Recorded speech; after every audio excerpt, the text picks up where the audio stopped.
Hello everybody, welcome to the Ultimate Scouting Show. We are back with another scouting report here. Today we are looking at Hendon Hooker, the quarterback out of Tennessee. We're going to see where we think he is, where he may go. So let's hop right on into this thing. Hooker was a four-star prospect coming out of high school, out of Greensboro, North Carolina. He committed to Virginia Tech, where he played his first 3 seasons of college football. He redshirted his freshman year, and then he did play a decent amount at Virginia Tech, decided to transfer into the SEC. He went to Tennessee to team up with Josh Heupel. In his 2 years at Tennessee, he has been insanely productive. He had a 68% completion percentage in 2021 with 2,945 yards, 31 touchdowns, and just 3 interceptions.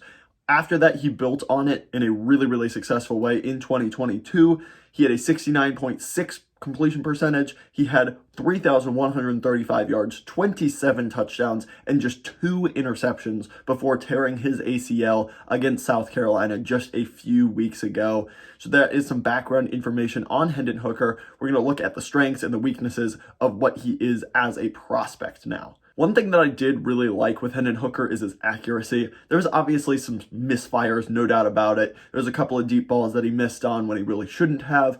There's placement issues occasionally, but generally speaking, this guy puts the ball where it needs to be on time and on target. If he gets a clean pocket, if the wide receiver is open, usually he is hitting him in stride where he can catch it, kind of protecting him from the defenders. I thought that his accuracy was really impressive. Also, his velocity and his arm strength, it's not great, but it's certainly no concern of mine. It's definitely NFL caliber, and that's what really matters. Unless you have an elite arm like a Josh Allen or a Patrick Mahomes prospect did, a good NFL arm is perfectly fine, and that is a pro for Hendon Hooker. I was actually also impressed by his ability to go through progressions. Coming in, just kind of the Josh Heupel offense is relatively simplified, so I did have my concerns about potentially him going through his progressions, but I thought he did a pretty good job when he was asked to do it.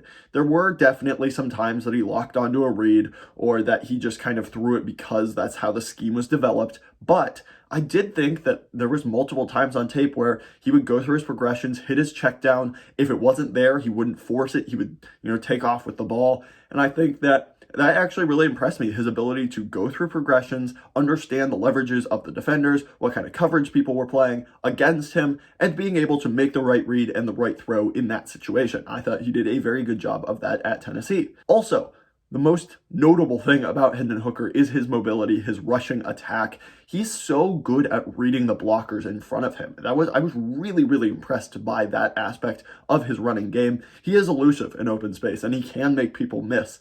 But I was really impressed by his ability to follow his blockers, kind of understand the leverage of his blockers and the defenders, and be able to pick the right hole or the right gap. And he's definitely a threat in the designed quarterback run game. Now, the injury could play a major part in, we'll see if he can recover from that injury and be able to be the same running threat that he was at Tennessee. But just from on the tape, he's definitely a rushing threat, and definitely that's a big plus for him in that regard. There are some major weaknesses with Hendon Hooker, though, that do kind of scare me a little bit. The most notable one, I really don't like his footwork within the pocket. He gets very flat-footed. He gets very stationary in the pocket, and sometimes that doesn't allow him to really drive the ball because you're not getting that, front leg really driven into the ground, which gives you a lot of power and velocity. A lot of times he's just standing there flat-footed, waiting for the route to develop. He's not balancing like, quarterbacks are taught to do. Obviously, once you throw, you want your feet to be planted in the ground, but his feet are just always planted. It makes him very stationary, and it also means that he can't manipulate the pocket very well. And that's one of the most underrated traits for a quarterback, in my opinion, being able to sense pressure, understand where the pressure is coming from, and either step up in the pocket, escape the pocket, any kind of way to avoid a sack or to prolong the play and be able to, make plays out of structure. I think when he just takes off and runs, he can be pretty good at that. He has the rushing ability. He's able to find the gaps. He can, kind of create with his legs, pick up a few yards, go run and pick up a first down. That's great. But it's when, the pocket is collapsing in on him, he's not very good at sidestepping the pressure and going and keeping his eyes downfield and letting the ball rip. He's also sometimes gets panicked from a clean pocket and runs directly into the rush.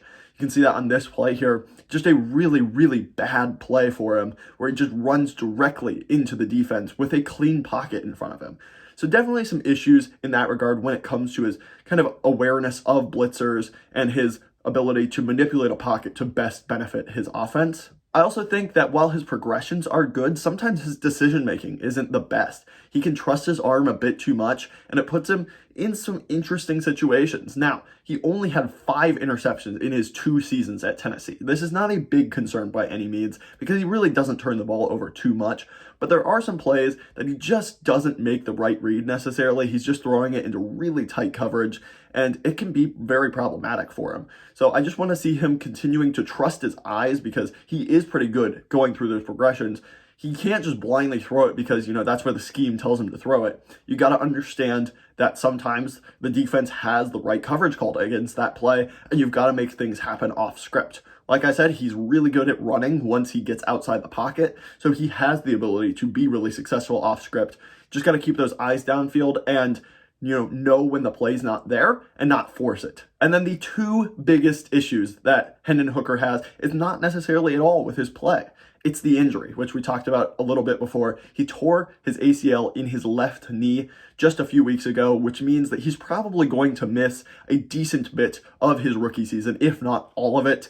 And that's made even worse by the fact that he is already going to be 25 years old when he is drafted. He's a very old prospect, went to college for 5 years and was just already old to begin with.